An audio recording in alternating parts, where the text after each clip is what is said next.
Assalamualaikum warahmatullahi wabarakatuh. Perkenalkan, nama saya Romdan Wahyudi, 2019-2139. Di sini saya akan mengumpulkan tugas pengantar ekonomi makro, yaitu tugas makalah individu yang berjudul Pengantar Ekonomi Makro Islam yang diberi oleh Bapak Dr. Abdul Wadud Nafis, LC, MEI. Pertama-tama segala puji bagi Allah Subhanahu wa taala yang telah memberikan saya kemudahan sehingga saya dapat menyelesaikan makalah ini dengan tepat waktu. Tanpa pertolongannya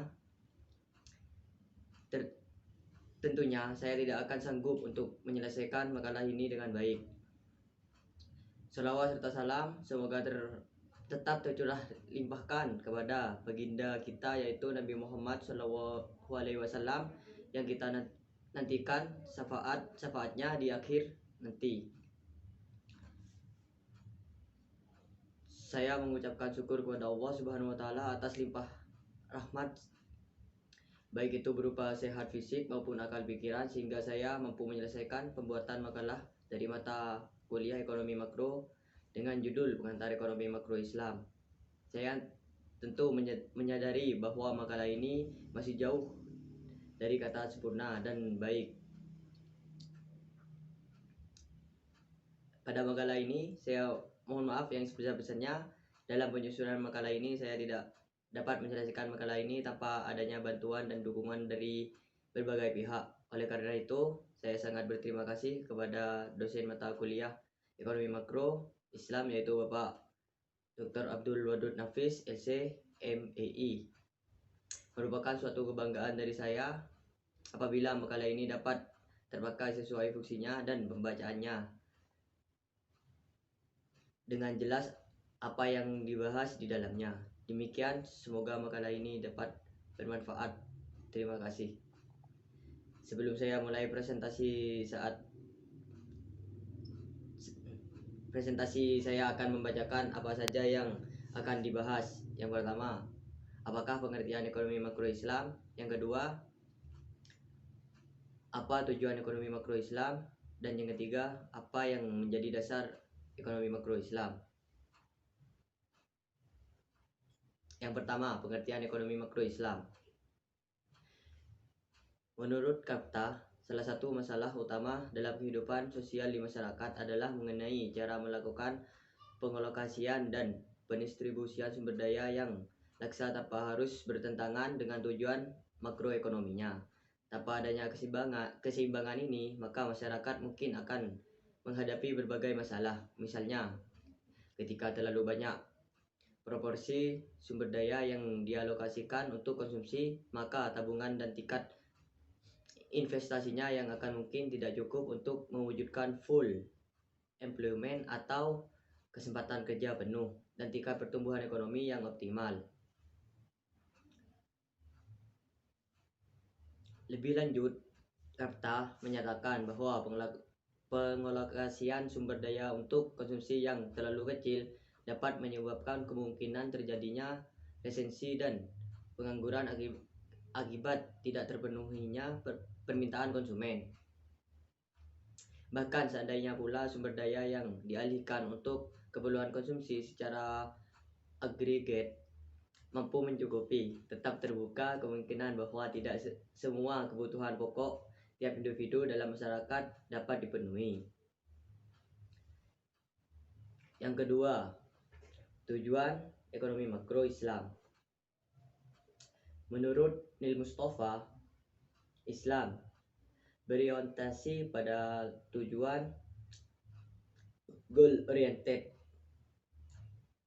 prinsip-prinsip yang mengarahkan pengorganisasian kegiatan-kegiatan ekonomi pada tingkat individu dan kolektif bertujuan mencapai tujuan-tujuan menyeluruh yang dalam tata sosial Islam. Secara umum, tujuan-tujuan itu dapat digolongkan sebagai berikut. Yang pertama, menyediakan dan menciptakan peluang-peluang yang sama dan luas bagi semua orang untuk berperan serta kegiatan-kegiatan ekonomi. Peserta serta individu dalam kegiatan ekonomi merupakan tanggung jawab keagamaan. Individu diharuskan menyediakan dan menopang setidaknya kebutuhan hidupnya sendiri dan orang-orang yang bergantung padanya. Yang kedua, memberantas kemiskinan absolut dan memenuhi kebutuhan-kebutuhan dasar bagi semua individu masyarakat. Kemiskinan bukan hanya merupakan penyakit ekonomi, tetapi juga mempengaruhi spiritualisme individu. Islam menomorsatukan pemberantasan kemiskinan. Pendekatan Islam dalam memerangi kemiskinan ialah dengan merangsang dan membantu setiap orang untuk berpartisipasi aktif dalam setiap kegiatan-kegiatan ekonomi. Yang ketiga yaitu apa saja yang menjadi dasar ekonomi makro Islam. Yang pertama yaitu sebagai alat pertukaran. Uang berarti sesuatu yang diberikan oleh pembeli kepada penjual ketika mereka membeli barang dan jasa. Ketika membeli sebuah baju di toko pakaian, toko memberikan baju yang Anda inginkan tersebut dan Anda memberikan kepada toko uang tersebut. Transaksi uang dari pembelian ke penjual memungkinkan transaksi terjadi. Ketika memasuki toko, Anda yakin bahwa toko akan menerima uang Anda sebagai pengganti barang yang mereka jual, karena uang diterima secara umum sebagai alat pertukaran. Yang kedua, sebagai satuan hitung. Dengan fungsi ini, maka suatu barang dapat diukur dan diperbandingkan. Misalnya, di Indonesia, rupiah adalah dasar pengukuran nilai dari barang-barang dan jasa yang diperdagangkan di pasar. Seseorang dapat mengukur nilai sebuah mobil atau rumah dengan rupiah, bahkan dengan diketahui nilai rupiah dari mobil dan rumah. Dan yang ketiga, uang sebagai penyimpanan nilai. Uang merupakan alat yang mentransfer daya beli dari masa sekarang ke masa depan. Ketika seorang penjual saat ini menerima uang sebagai pengganti atas barang atau jasa, penjual tersebut bisa menyimpan uang tersebut dan menjadi pembeli barang atau jasa yang lain pada waktu yang berbeda.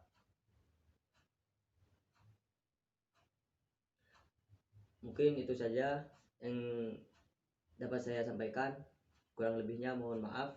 Wabillahi taufiq wal hidayah. Wassalamualaikum warahmatullahi wabarakatuh.